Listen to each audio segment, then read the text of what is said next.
সম্মানিত মুসল্লিয়ানে কেরাম, আল্লাহ সুবহানাহু ওয়া তাআলার সীমাহীন প্রশংসা, স্তুতি, গুণকীর্তন, কৃতজ্ঞতা স্বীকার করছি, যিনি আমাদেরকে মেহেরবানি করে তার ঘর মসজিদে আসার বসার তৌফিক এনায়েত করেছেন। মহব্বতে বড় গলায় আরেকবার বলি আলহামদুলিল্লাহ।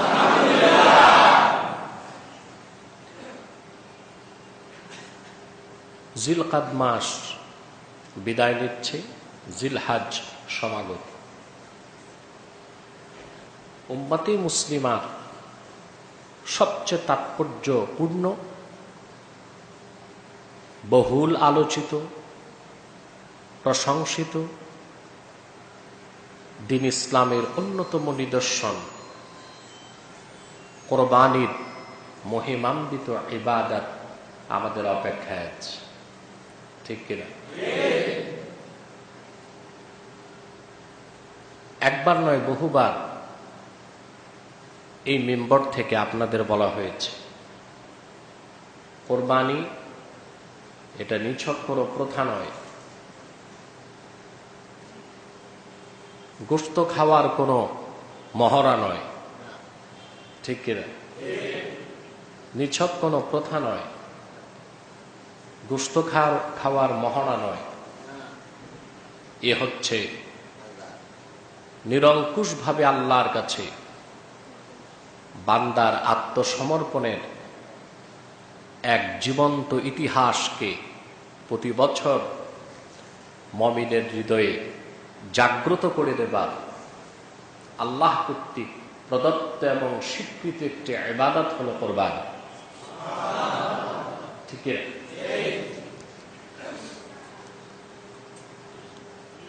সেই কথাগুলোকে বুঝাবার জন্যে আজকে আমরা সূরা বাকারা থেকে 124 নম্বর আয়াত তেলাওয়াত করেছি, যার মাধ্যমে আমরা মহান আল্লাহ তাআলা আমাদের রব, ওনার প্রতি আমাদের দায়িত্ব কর্তব্য কি, ইবাদতের হাকিকত কি,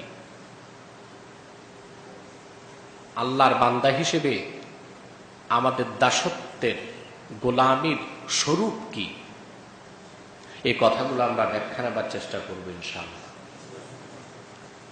আল্লাহ রাব্বুল আলামিন বলেন, وَإِذِ ابْتَلَى إِبْرَاهِيمَ رَبُّهُ بِكَلِمَاتٍ فَأَتَمَّهُنَّ। মুহাম্মদ সাল্লাল্লাহু আলাইহি সাল্লাম, আপনি স্মরণ করুন হযরত ইব্রাহিমের কথা। সুবহানাল্লাহ। হযরত ইব্রাহিমের ইতিহাস আল্লাহ তাআলা কোরআন কারীমে তুলে ধরেছেন। সেজন্য প্রায় 69 বার আল্লাহ তাআলা হযরত ইব্রাহিমের নাম কোরআনে নিয়েছেন। কতবার? সুবহানাল্লাহ। ওনার নামটা বারবার নিতে হয়েছে কেন? ওনার ঘটনা, ওনার ইতিহাস, ওনার পরীক্ষা, ওনার আত্মত্যাগ, ওনার আত্মোৎসর্গ, এইসব আল্লাহ পাক কোরআনে তুলে ধরেছেন, যেন কিয়ামত পর্যন্ত রবের প্রতি আব্দের, মালিকের প্রতি তার গোলামের গোলামি কিরকম হবে সেই শিক্ষা যেন মানুষ গ্রহণ করতে পারে। বলেন সুবহানাল্লাহ। আল্লাহ পাক বলেন, মুহাম্মদ সাল্লাল্লাহু আলাইহি সাল্লাম, আপনি স্মরণ করুন ইব্রাহিমের কথা। যখন ইব্রাহিমের রব আল্লাহ পাক ইব্রাহিমকে পরীক্ষা করলেন, সুবহানাল্লাহ, বিকালিমাত, কিছু বাক্যের মাধ্যমে, কিছু আমলের মাধ্যমে, কিছু পরীক্ষার মাধ্যমে, ফাআতাম্মাহুন, হযরত ইব্রাহিম যথাযথভাবে আল্লাহর পরীক্ষায় উত্তীর্ণ হয়েছেন। আল্লাহর পরীক্ষায় তিনি পাশ করেছেন, উত্তীর্ণ হয়েছেন, কৃতকার্য হয়েছেন। ক্বালা ইন্নী জাঈলুকা লিন-নাসি ইমামা। পরীক্ষায় উত্তীর্ণের পর আল্লাহ পাক তাকে বললেন, ইব্রাহিম, আমি তোমাকে মানব জাতির জন্য নেতা বানাবো। তাহলে বোঝা যায় পরীক্ষা দেওয়া ছাড়া নেতা হবার কোনো সুযোগ না। টাকা পয়সা থাকলে নেতা হয়ে যায়, আমাদের দেশে এটা হওয়া যায়। টাকা পয়সা থাকলে নেতা হওয়া যায়, লোকজন থাকলে নেতা হওয়া যায়। কিন্তু কোরআন কারীমের নীতিতে পরীক্ষায় উত্তীর্ণ হওয়া ছাড়া নেতা হবার কোনো সুযোগ নাই। ঈমান ছাড়া, আমল ছাড়া, পরকালের ভোদ বিশ্বাস ছাড়া, ঈমানের পরীক্ষায় উত্তীর্ণ হওয়া ছাড়া যখন মানুষ নেতা হয়, তখন সে যত বড় নেতা হয় তত বড় চোর হয়, দুর্নীতিবাজ হয়, লুটেরা হয়, ক্ষমতার অপব্যবহারকারী হয়। আপনার মিডিয়াতে দেখেছেন এক ভিআইপি বাটপার ধরা পড়েছে, পেয়েছেন না? আমি গত জুমাতেই আপনাদেরকে ইঙ্গিত দিয়েছিলাম যে যারাই টেলিভিশনের পর্দায় বড় বড় কথা বলে, বুদ্ধি বিক্রি করে, কি বিক্রি করে? বুদ্ধি বিক্রি করে, মানুষকে বুদ্ধি জ্ঞান এগুলো ফেরি করে করে চলে, বুদ্ধির ফেরিওয়ালা। এরা যে কত বড় দুশ্চরিত্র, লম্পট এবং দুর্নীতিবাজ মানুষ তা দেখতে পেয়েছে, ঠিক না? পরীক্ষা উত্তীর্ণের পর আল্লাহ পাক হযরত ইব্রাহিমকে বললেন, ইন্নী জাঈলুকা লিন-নাসি ইমামা। ইব্রাহিম, আমি তোমাকে মানব জাতির জন্য ইমাম বানাবো, নেতা বানাবো। সুবহানাল্লাহ। ক্বালা ওয়া মিন যুররিয়্যাতি, আল্লাহ আমার বংশ থেকেও কি নেতা বানাবা? সুবহানাল্লাহ। আমার আওলাদ, আমার উত্তরসূরি, আমার পরবর্তী প্রজন্ম থেকেও কি নবী হবে, নেতা হবে?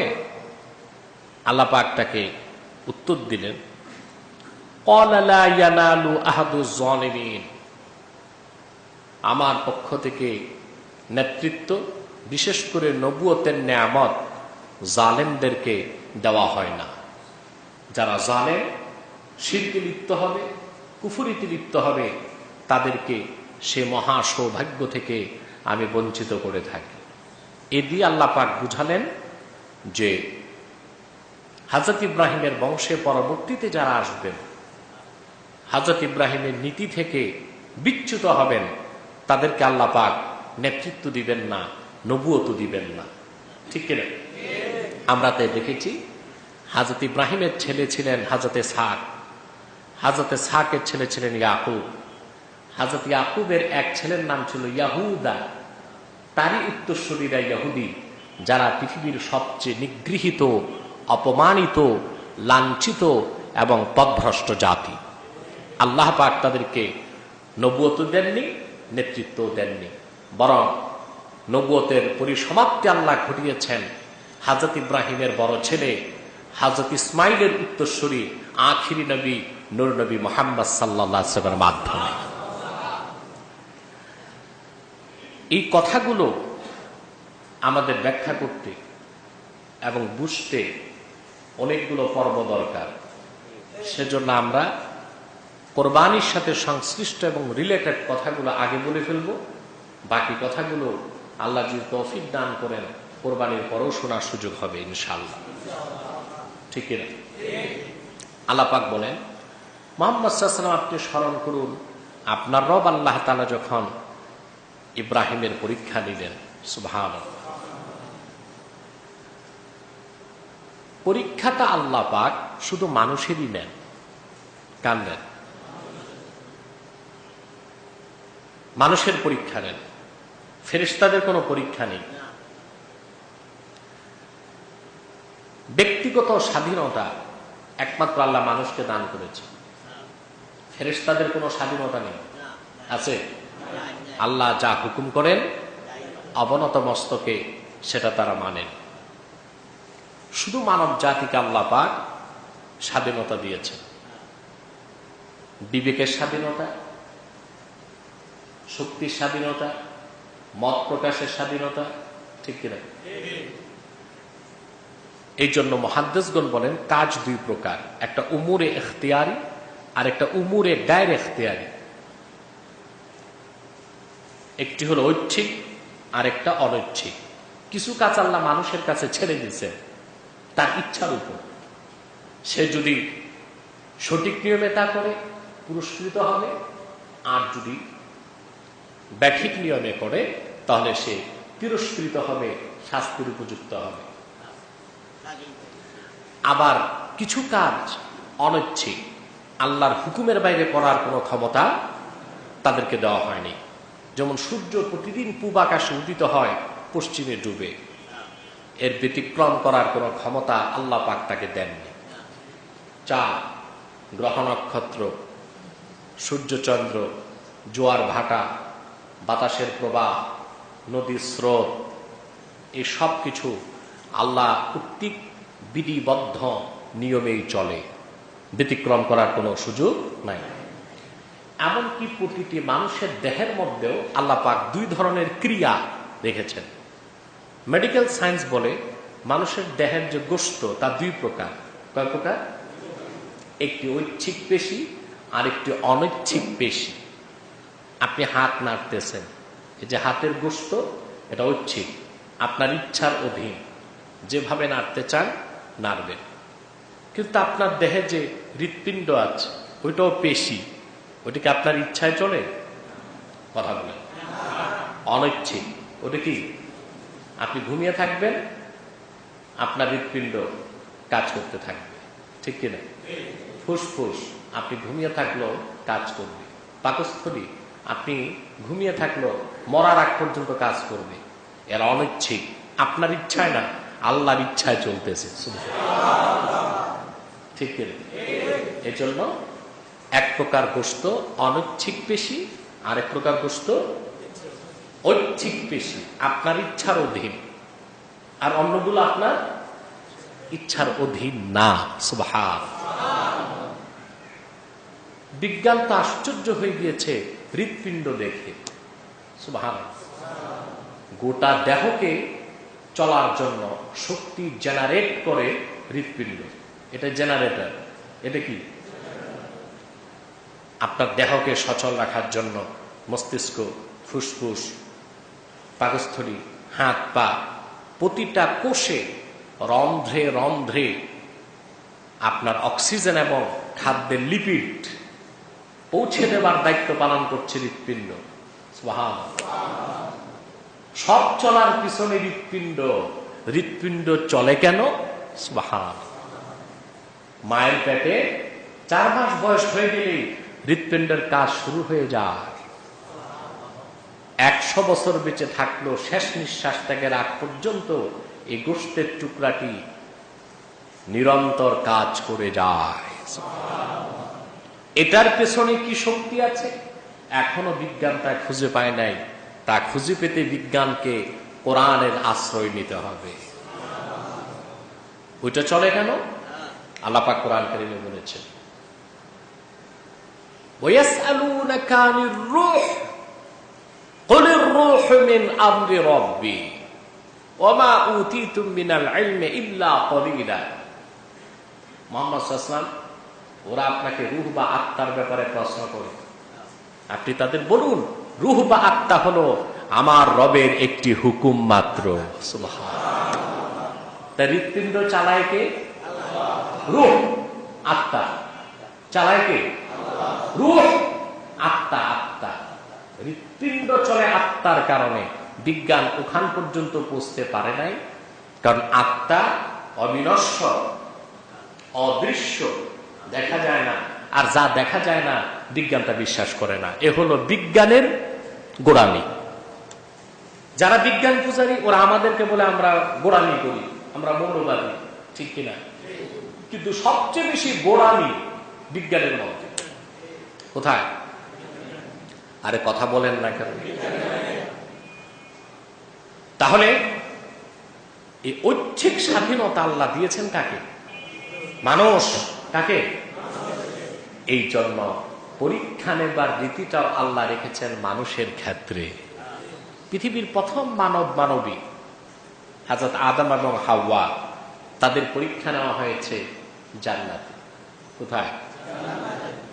আল্লাহ পাক তাদের তৈরি করলেন, তারপর বললেন যে আমি তোমাদের সৃষ্টি করেছি, এই জান্নাতের রাজত্ব তোমাদেরকে দিয়েছে।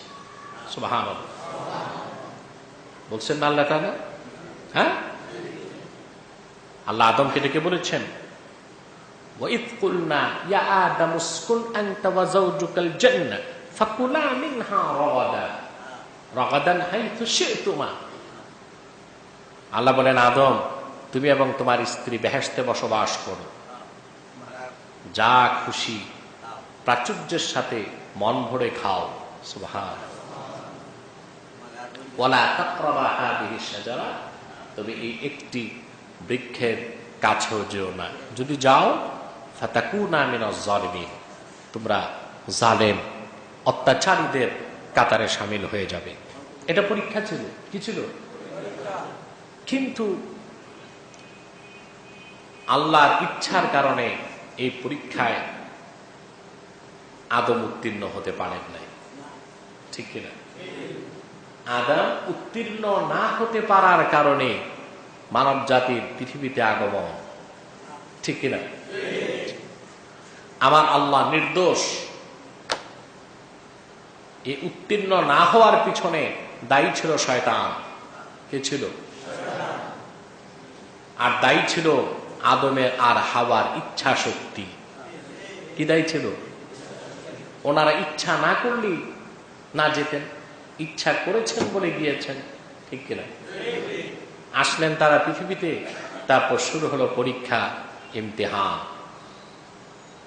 পৃথিবীতে পরীক্ষা হলো আদমের সন্তানদের, হাবিল এবং কাবিলের। ঠিক কিনা? ঔরস জাত কন্যা, তাদের বোন, এই বোনকে বিয়ে করা নিয়ে দ্বন্দ্ব হলো। এক পর্যায়ে পরীক্ষায় হাবিল জিতে গেল, কাবিল হেরে গেল। ঠিক কিনা? স্বার্থ হাসিল করতে যে ভাই তার ভাইকে হত্যা করল, পৃথিবীতে রক্তপাতের সূচনা করলো কাবিল। সেজন্য কিয়ামত সকল হত্যার অপরাধের একটি পাপের বোঝা হাবিলের আমলনামায়, কাবিলের আমলনামায় চলে যাবে। এভাবে পরীক্ষা শুরু হয়েছে মানব জাতির সৃষ্টি লগ্ন থেকে। রাসূল করিম সাল্লাল্লাহু আলাইহি ওয়াসাল্লাম ইরশাদ করেছেন যে সবচেয়ে কঠিন পরীক্ষা আল্লাহ নিয়েছেন নবীগণের। কাদের? আশাদ্দুল বালাই আল আম্বিয়া সুম্মাল আমসাল ফাল আমসাল। সবচেয়ে কঠিন পরীক্ষার সম্মুখীন হয়েছেন নবীগণ। অতঃপর পরবর্তীতে আল্লাহর বান্দাদের মধ্যে মর্যাদা, শ্রেষ্ঠত্ব, বুজুর্গিতে যে যত বড়, তার পরীক্ষা হয়েছে তত বড়। ঠিক কিনা? আমরা দেখেছি, কোরআন সাক্ষী, হযরত নূহ পরীক্ষা দিয়েছেন, মহাপ্লাবনের মাধ্যমে সেই পরীক্ষায় তিনি উত্তীর্ণ হয়েছেন। তার পরীক্ষা ছিল অনেক কঠোর। প্রচন্ড তুফানে তিনি যখন আল্লাহর হুকুমে কিস্তিতে আরোহণ করলেন, ওনার সন্তান হাবুডুবু খাচ্ছিল। বাঁচার জন্য পিতার নৌকায় আশ্রয় নিতে চেয়েছিলেন, কিন্তু আল্লাহর হুকুমে হযরত নূহ তার ঔরসজাত রক্তের সন্তানকে বর্জন করেছেন, আল্লাহর হুকুমকে মেনেছেন। এটা অনেক বড় পরীক্ষা। ঠিক কিনা? পরবর্তীতে আমরা দেখতে পাই হযরত ইউনূস পরীক্ষা দিয়েছেন, মাছের পেটে 40 দিন অবস্থান করেছে। ঠিক কিনা? হযরত আইয়ুব কত কঠিন পরীক্ষা দিয়েছে, তার সমস্ত শরীরগুলো পোকায় খেয়ে ফেলল, গোশত ছিন্ন ভিন্ন হয়ে পড়তে লাগলো। যেদিন তার জিহ্বায় পোকা ধরল, সেদিন তিনি আল্লাহকে ডাকলেন, আল্লাহ, পোকা ক্ষতবিক্ষত করে দিচ্ছে আমার দেহ, আফসোস নাই, কিন্তু এই জিহ্বা দিয়ে তোমাকে ডাকি, জিহ্বাটা যেন নিরাপদ থাকে, শেষ নিঃশ্বাস থেকে রাগ পর্যন্ত তোমাকে যেন ডাকতে পারি। পরীক্ষা দিয়েছেন হযরত ইয়াহইয়া, দিয়েছেন হযরত উযায়ের, দিয়েছেন হযরত মূসা, দিয়েছেন হযরত ঈসা। নবীগণের মধ্যে, রাসূলগণের মধ্যে সবচেয়ে বড় পরীক্ষা দিয়েছেন আখিরি নবী মুহাম্মদ সাল্লাল্লাহু আলাইহি ওয়াসাল্লাম। ঠিক কিনা? আমার নবী মুহাম্মদ সাল্লাল্লাহু আলাইহি ওয়াসাল্লাম আল্লাহর তাওহীদের দাওয়াত দিলেন, মাতৃভূমি মক্কা ছাড়লেন, হিজরত করে মদিনাতুল মুনাওয়ারাতে গেলেন। পরবর্তীতে পরীক্ষা দিলেন উহুদে, তায়েফে, উহুদে, খন্দকে, বদরে, হুনাইনে, তাবুকে। একটি দুইটি নয়, রাসূলুল্লাহর পরীক্ষা ছিল সবচেয়ে বড়। সুবহানাল্লাহ। রাসূল করিম সাল্লাল্লাহু আলাইহি ওয়াসাল্লামের সাহাবীগণের পরীক্ষা ছিল সবচেয়ে বড়। মুতার যুদ্ধে লক্ষ লক্ষ খ্রিস্টান সৈন্যের বিরুদ্ধে রাসূলুল্লাহ 3000 সাহাবী বুকের তাজা রক্ত বিসর্জন করে বিজয় পতাকা ছিনিয়ে এনেছেন। সুবহানাল্লাহ। এই পরীক্ষা আল্লাহর পক্ষ থেকে মানুষের জন্য নেওয়া হয়। যার ঈমান যত মজবুত তার পরীক্ষাও ঠিক কিনা বলেন? সম্মানিত সুধী, এভাবে আল্লাহ পাক নিয়ম করে দিলেন কিয়ামত তক নূর নবী মুহাম্মদ সাল্লাল্লাহু আলাইহি ওয়াসাল্লামের উম্মতকে পরীক্ষা দিতে হবে। বেঈমানকে না, ঈমানদারকে। কাকে? যে ছাত্রই না, ক্যান্ডিডেট না, ওর কোনো পরীক্ষা আছে নাকি? পরীক্ষাটা ফাইনাল পরীক্ষা কে দিবে? আগে প্রি টেস্ট, তারপরে টেস্ট, তারপরে ফাইনাল। প্রি টেস্টে যে ফেল ওর টেস্ট নাই, টেস্টে যে ফেল ফাইনাল নাই, ক্যান্ডিডেট না। ঠিক কিনা? পরীক্ষা কাফের মুশরিকের হয় না, পরীক্ষা হয় মুমিনের। সুবহানাল্লাহ। আল্লাহ পাক সূরা আল-কাবুতে বলেন, আহাসিবান নাসু আন ইউতরাকু আন ইয়াকুলু আমান্না ওয়া হুম লা ইফতানুন। মুহাম্মদ সাল্লাল্লাহু আলাইহি ওয়াসাল্লাম, আপনি আপনার উম্মতকে জিজ্ঞেস করুন, সাহাবায়ে কেরামকে বিশেষ করে, তারা কি ধারণা করেছে আন ইউতরাকু আন ইয়াকুলু আমান্না, তারা মুখে একবার বলল আমরা ঈমান আনলাম, মুসলমান হলাম, বাস তাদেরকে ছেড়ে দেওয়া হবে? ওয়া হুম লা ইফতানুন, আর তাদের পরীক্ষা নেওয়া হবে না? না, বিষয়টা এমন নয়। ঈমানের দাবি যে করবে, ঈমানের অগ্নি পরীক্ষায় তাকে পরীক্ষা দিয়ে উত্তীর্ণ হতেই হবে। ঠিক কিনা? সেই পরীক্ষা হতে পারে তার অর্থের, তার সম্পদের, তার ক্ষমতার, তার জ্ঞানের, তার আকলের, তার সন্তানের, তার ফসলের, তার সুখ শান্তি সমৃদ্ধি সবকিছুর মাধ্যমে আল্লাহ পাক পরীক্ষা নিতে পারেন। বান্দাকে প্রস্তুত থাকতে হবে, বলেন সুবহানাল্লাহ। যেহেতু রাসূল করিম সাল্লাল্লাহু আলাইহি ওয়াসাল্লামের উম্মতকে কিয়ামত তক আল্লাহর পক্ষ থেকে ঈমানের পরীক্ষায় উত্তীর্ণ হতে হবে, সেজন্য হযরত ইব্রাহিম খলিলের পরীক্ষা আর পরীক্ষার ইতিহাসকে আল্লাহ পাক কোরআন কারীমে তুলে ধরেছেন, বলেন সুবহানাল্লাহ। সূরা বাকারা 124 নম্বর আয়াতে আল্লাহ পাক বলেন, মুহাম্মদ সাল্লাল্লাহু আলাইহি ওয়াসাল্লাম আপনি স্মরণ করুন হযরত ইব্রাহিমের কথা। আল্লাহ পাক যখন তার পরীক্ষা নিলেন, হযরত ইব্রাহিমের পরীক্ষা প্রথম আল্লাহ নিয়েছেন জ্ঞানের মাধ্যমে। কিসের মাধ্যমে? তারপর নিয়েছেন তার কওমের সাথে তার দ্বন্দ্বের মাধ্যমে। তারপর নিয়েছেন আগুনে তাকে নিক্ষেপ করার মাধ্যমে। তারপর নমরুদের সাথে বিতর্কে বিজয় লাভ করার মাধ্যমে। তারপর নিয়েছেন তার মাতৃভূমি ইরাকের বাবেল, সেখান থেকে হিজরতের মাধ্যমে। চূড়ান্ত পর্যায়ে নিয়েছেন তার কলিজার টুকরা ঔরস জাত বড় সন্তান হযরত ইসমাইলের কোরবানির মাধ্যমে। আমাদের আলোচনা কোন ধারাতে শুরু হয়েছে এবং শেষ হবে, আপনারা যারা একটু বুদ্ধি শুদ্ধি রাখেন তারা কিছুটা অনুমান করতে পেরেছে। কথা বলেন না, কিছু বুঝেন টুঝেন না? বুঝতে হবে, আপনি যত বেশি কোরআন সুন্নাহকে বোঝার জন্য আপনার মেধা খরচ করবেন, আল্লাহ পাক আপনার মেধা তত বৃদ্ধি করে দিবেন। আপনারা দেখেছেন যারা পাগল টেস্ট করে, পাগল। যেমন আপনাদের বাংলাদেশের সবচেয়ে বড় পাগলাগারো হেমায়েতপুরে, পাবনাতে। কোথায়? ওখানে যখন রুগী ভর্তি করতে যায়, আসল পাগল কিনা তা যাচাই করার একটা পরীক্ষা আছে তাদের কাছে। ভাঙ্গা বালতি দেয়, তলা ছিদ্রওয়ালা বালতি পাগলের হাতে দেয় পানি আনতে। যে তলা ছাড়া বালতি নিয়ে রওনা দেয় পানি আনতে, ওখানে যে অফিসার তিনি বুঝলেন এটা পাগল। আর যে যায় না, যে তলা তো ছিদ্র, পানি আসবে কেমন করে, তখন সে বুঝে এটা কি ভালো মানুষ, এটা কি ভালো মানুষ। শুনেছি প্রাইমারি স্কুলে যারা চাকরি করে তাদের 20 বছর চাকরির বয়স হলে বিনা পরীক্ষাতেই মেন্টাল বিশেষজ্ঞ পাগলের সার্টিফিকেট দিয়ে দেয়। কারণ বাচ্চাদের সাথে প্রতিদিন 8 থেকে 10 ঘন্টা কিচির মিচির করার কারণে, এবং তা 20 বছর একজন মাস্টারের পাগল হওয়া ছাড়া উপায় তো থাকে না। হাই স্কুলের শিক্ষকের একই অবস্থা। আর যারা বিশ্ববিদ্যালয়ের শিক্ষক আপনারা দেখেছেন, তারা শুধু পাগল হয় না, পরিণত বয়সে ছাগলও হয়ে যায়, মাথা টাক করে যায়, ঠিক কিনা? চুলগুলো পেকে যায়, হ্যাঁ, তুলার মতো সাদা, ভ্রু সাদা, মাথাটা কথা অসংলগ্ন, পড়াতে পড়াতে বুদ্ধিশুদ্ধি সব নষ্ট হয়ে যায়।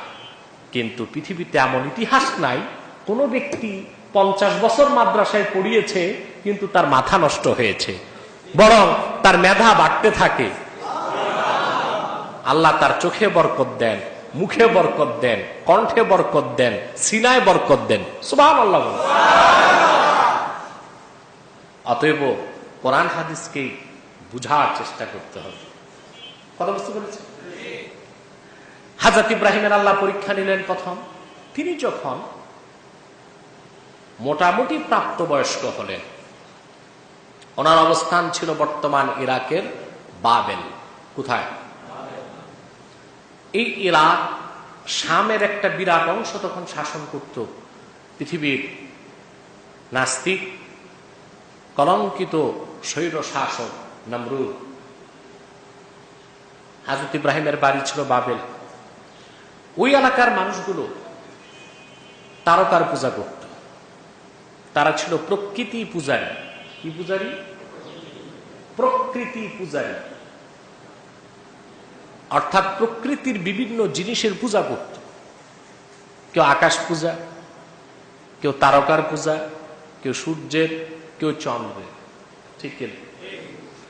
এখন যারা আছে ধর্মকর্ম মানে না, তথাকথিত প্রগতিশীল বুদ্ধিজীবী, বিজ্ঞানী, দার্শনিক, এরাও কিন্তু ঘুরে ফিরে প্রকৃতি পূজারী।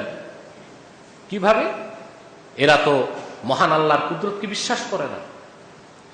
এরা বলে সবকিছু হচ্ছে ন্যাচারাল সিলেকশন। নাউজুবিল্লাহ বলে। আল্লাহ প্রকৃতি মানুষকে জন্মসূত্রে দান করে। সুবহানাল্লাহ বলবেন না?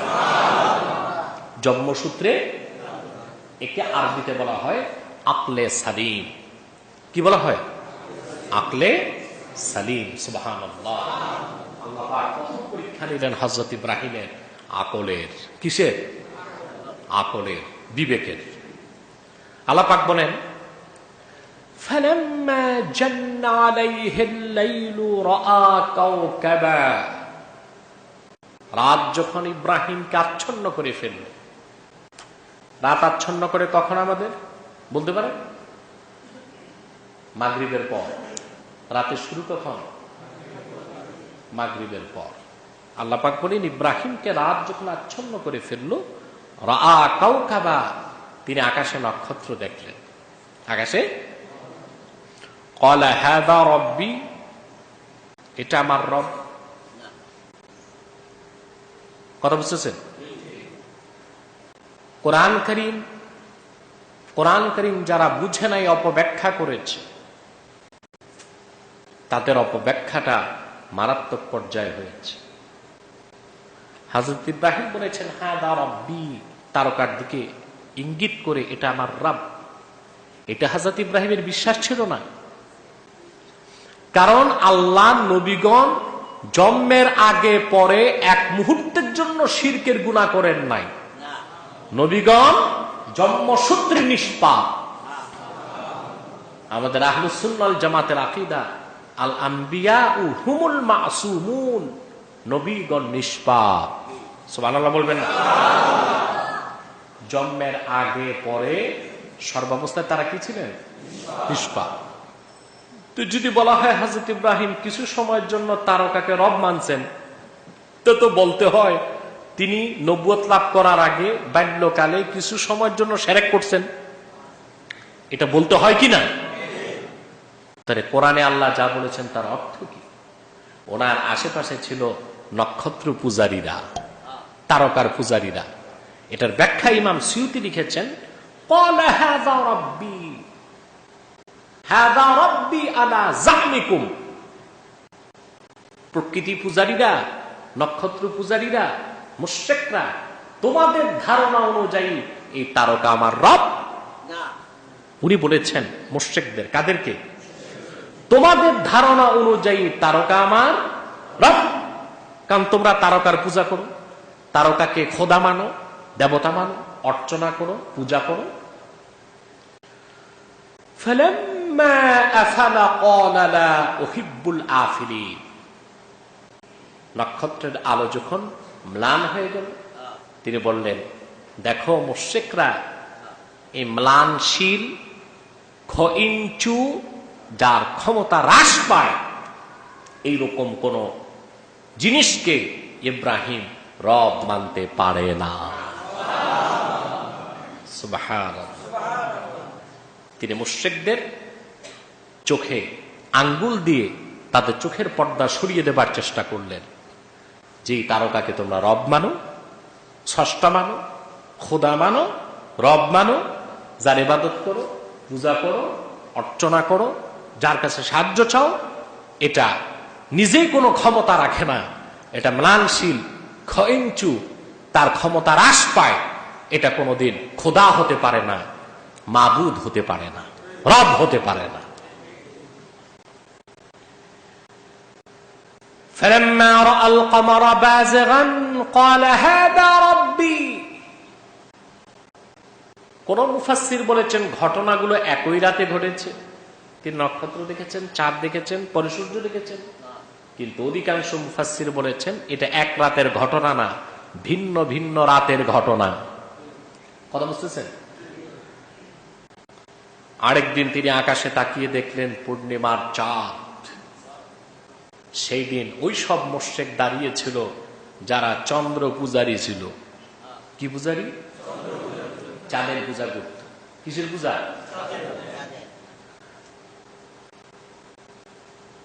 তিনি বললেন, হাযা রাব্বি, এটা আমার রব।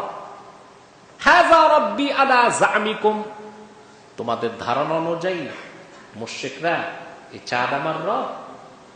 তোমাদের ধারণায়, আমার ধারণায় নয়, আমার বিশ্বাসে নয়। فلما أفل قال لئن لم يهدني ربي لأكونن من القوم الضالين। চাঁদ যখন ম্লান হয়ে গেল, সূর্য যখন উঠে, চাঁদ আর দেখা যায় না। কথা বলে, চাঁদ চাঁদের জায়গাতে থাকলেও আর দেখা যায় না। সূর্যের প্রচন্ড বিকিরণের কাছে চাঁদের ঠান্ডা আলো ম্লান হয়ে যায়। তিনি বললেন, মুশরিকরা, চাঁদকে তোমরা রব মনে করো, মাবুদ মনে করো। তিনি বললেন, চাঁদটাও তো ম্লান হয়ে গেল। তিনি বললেন, আমার রব যদি আমাকে হেদায়েত না করতেন, আমিও তোমাদের মতো পথভ্রষ্টদের অন্তর্ভুক্ত হতাম। এই চাঁদও রব হতে পারে না। পরীক্ষা দিচ্ছেন কিনা? কথা বলেন, পরীক্ষা দিচ্ছিলেন কিনা? কিসের পরীক্ষা? আকলের, জ্ঞানের। সুবহানাল্লাহ। পরীক্ষা কিভাবে দিবেন আপনি? যার কাছে যেটা আছে সেটার না পরীক্ষা হবে, ঠিক কিনা? যার আকল আছে সে আকলে পরীক্ষা দিবে, যার জ্ঞান আছে সে জ্ঞানের পরীক্ষা দিবে, নাকি যার ক্ষমতা আছে সে ক্ষমতার পরীক্ষা দিবে, যার অর্থ সম্পদ আছে সে অর্থ সম্পদের পরীক্ষা দিবে। আর পরীক্ষা সেই দিবে যার ইমান আছে। যার ইমান যত বেশি তার পরীক্ষা তত কঠোর, তার পরীক্ষা তত কঠোর। আচ্ছা বলেন তো ভাই, প্রাইমারির ছাত্রকে বিশ্ববিদ্যালয়ের প্রশ্ন যদি দেওয়া হয়, এই পরীক্ষা হবে? ছাত্র প্রাইমারির প্রশ্ন বিশ্ববিদ্যালয়ের ছাত্র তো প্রশ্নই বুঝবে না, বরং ওই স্কুলে প্রাইমারিতে যে শিক্ষক আছে উনিও তো বুঝবে না, আম পাতা জাম পাতা লিখে খাতা ভর্তি করে দিবে। তবে এখনকার পরীক্ষা যেভাবে চলছে তাতে আমার ভরসা নাই। ওই আম পাতা জাম পাতা লিখলো নাম্বার কিছু পাওয়া যায়, কারণ মন্ত্রণালয় থেকে নির্দেশ এক্সামিনারদেরকে তোমরা কি লিখছে তা দেখবা না, লেখা আঙ্গুল বা ইঞ্চিতে মেপে মেপে নাম্বার দিয়ে দিবা।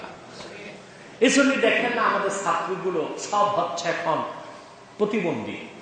কি শারীরিক প্রতিবন্ধী না, মানসিক প্রতিবন্ধীও না, এটা নতুন নামকরণ করতে হবে। কথা বুঝেন না? আমি নাম দিয়ে দিই মেধা প্রতিবন্ধী। কি প্রতিবন্ধী? মেধা প্রতিবন্ধী। কি প্রতিবন্ধী? মেধা প্রতিবন্ধী। অর্থাৎ আগে ছাত্রদের কত যোগ্যতা ছিল, আপনারা যারা পরীক্ষা দিয়েছেন এসএসসিতে সবগুলো বই পড়তে হয়েছে। হাজার হাজার প্রশ্নের উত্তর জেনে আপনি 50টি নৈর্ব্যক্তিক উত্তর দিয়েছেন, ঠিক কিনা? এখন পড়াশোনার কোনো বালাই নাই। খাতায় কিছু লেখা থাকতে হলো, আপনি যদি গাভীর রচনাও লিখে দেন তাতে নাম্বার পাবে। শুনেছি কোন ছাত্র কিছুই লিখতে পারে না, বুঝলেন তো, পৃষ্ঠার পর পৃষ্ঠা লিখে ফেলছে। এক্সামিনার যিনি গার্ড উনি যে বললেন তুমি এত লিখতেছো, কি লিখছো? তাকায় দেখে এই ছেলে লম্পট বিলকিস বেগমের সাথে তার প্রেম কাহিনী লিখতেছে। কি করবে? ওর তো কিছু পড়াশোনা নাই, জানাও নাই, প্রেম কাহিনী দিয়ে খাতা ভর্তি করে দিচ্ছে। তাতেও কিছু নাম্বার আশা করা যেতে পারে। যেহেতু এখন এক্সামিনারের পড়ার দরকার হয় না, ইঞ্চি আর বিঘত মেপে নাম্বার দেওয়া হয়। কথা বলেন না? এই হচ্ছে আমাদের দেশের পড়াশোনার অবস্থা। আপনি যত ভালো ছাত্র হন, যত ভালো রেজাল্ট করুন, আপনার যদি মামা খালু না থাকে আর নগদ কিছু না থাকে, চাকরির কোনো সম্ভাবনা।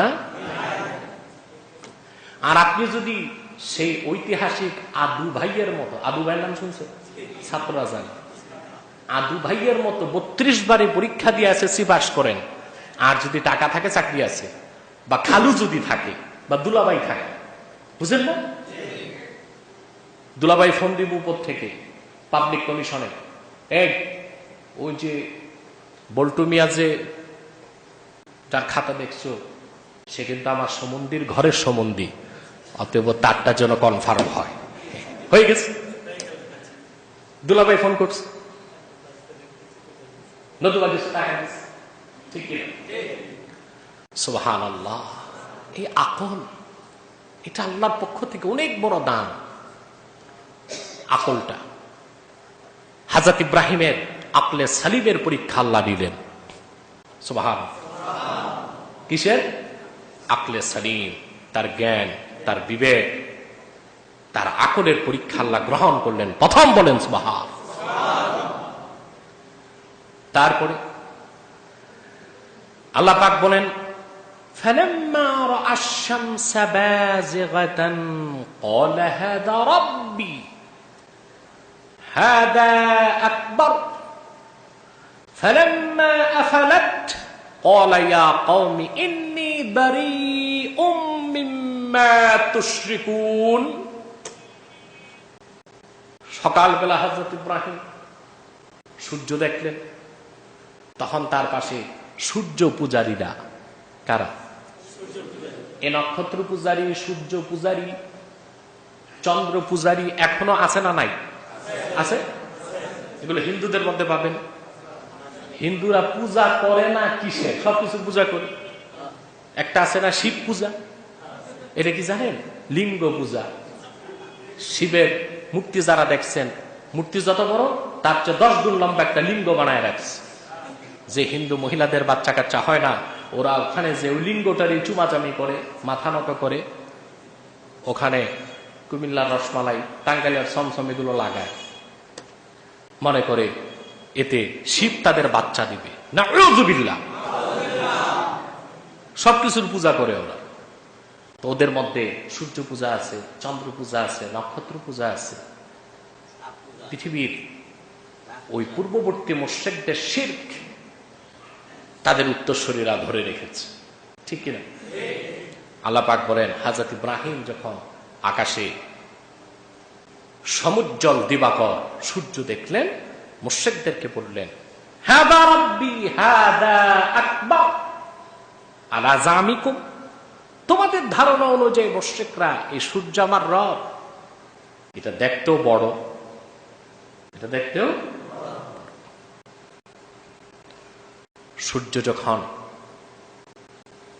রাতের আগমনে দিনের অবসানে ম্লান হয়ে গেল,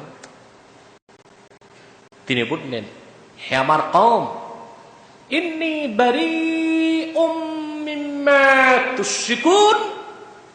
তোমরা যে জিনিসগুলোর সাথে মহান আল্লাহ শিরক করো, অংশীদারিত্ব স্থাপন করো, এই সমস্ত শিরক থেকে আমি ইব্রাহিম মুক্ত।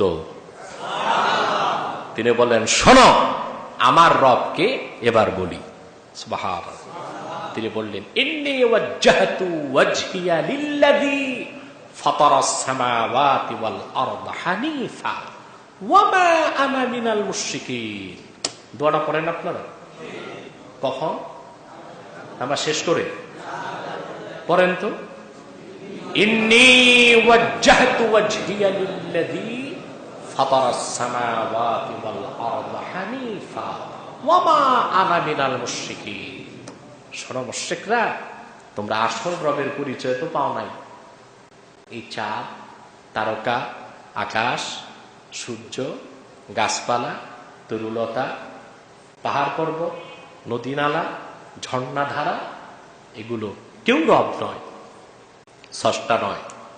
আমি সব থেকে আমার চেহারাকে ফিরালাম মহান সেই সত্তার দিকে, যিনি আকাশ জমিন এত দুভয়ের মাঝে যা কিছু আছে দৃশ্যমান এবং অদৃশ্য সৃষ্টি করেছেন আপন ক্ষমতায় সুনিপুণ ভাবে। আমি সেই মহান আল্লাহর মুখাপেক্ষী হয়ে গেলাম। ওয়া মা আনা মিনাল মুশরিকিন, আমি মুশরিকদের অন্তর্ভুক্ত নই। পরীক্ষায় উত্তীর্ণ হলেন কিনা? বলেন না আলহামদুলিল্লাহ। পিতার সুনাম, গুণগান, প্রশংসা শুনলে সন্তানের মনে আনন্দ যায়। তিনি আমাদের পিতা, মুসলিম জাতির পিতা। সুবহানাল্লাহ। মিল্লাত আবিকুম ইব্রাহিম হুয়া সাম্মাকুমুল মুসলিমিন। সুবহানাল্লাহ। তোমাদের জাতির পিতা, মুসলিম জাতির পিতা হযরত ইব্রাহিম, তিনি তোমাদের নামকরণ করেছেন মুসলমান। বলেন সুবহানাল্লাহ। আমাদের পিতা উত্তীর্ণ হয়েছেন? কথা বলেন, হয়েছেন? আজকে এতটুকু, সামনে কথাগুলো আমরা পরবর্তী আলোচনায় শুনবো। ওয়াখির দাওয়ানা আলহামদুলিল্লাহ।